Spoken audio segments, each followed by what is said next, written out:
Welcome to a lesson with Dr. Powell. You know how we have that conversion for polar coordinates, r, dr, d theta, and that's what dx, dy goes from? Well, let's look at this another way to actually see this in action. Let's think about having dx, dy, and see what happens when we just really replace the dx and dy with things that we have from the functions. X is equal to r cosine theta, and y is equal to r sine theta.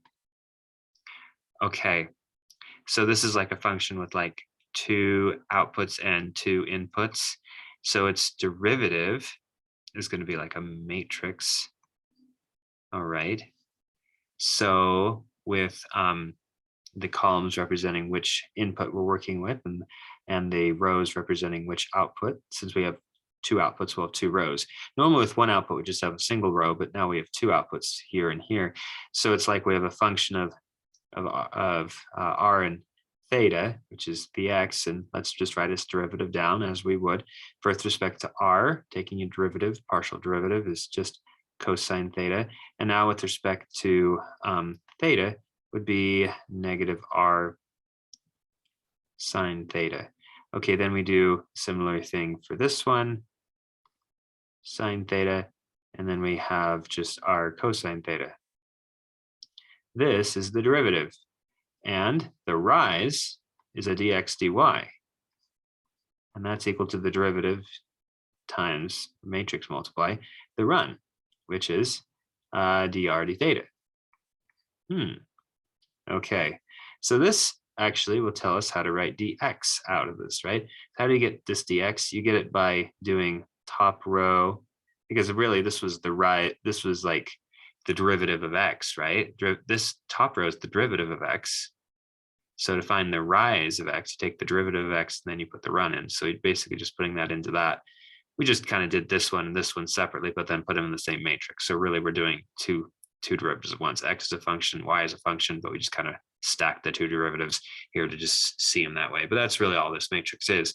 So what is dx as the rise? You basically take this and the dot product. So we have that dx itself is equal to this dot product, which is cosine theta dr minus r sine theta d theta. And then we're taking that and wedging it with what dy is, which is sine theta dr plus r cosine theta d theta. All right, then in the wedging process, let's see what happens. We don't like drs coming with drs and d thetas coming with d thetas, so we really just have these two together and those two together. All right, like outside and inside. And so we have, it looks like cosine squared theta, and put an r there. So r times cosine squared theta, dr wedge d theta. And then we have this right here, which is minus r and sine squared theta d theta dr. Now, if we were to rewrite this in terms of dr wedge d theta, we'd switch these, but the process, we'd change the sign.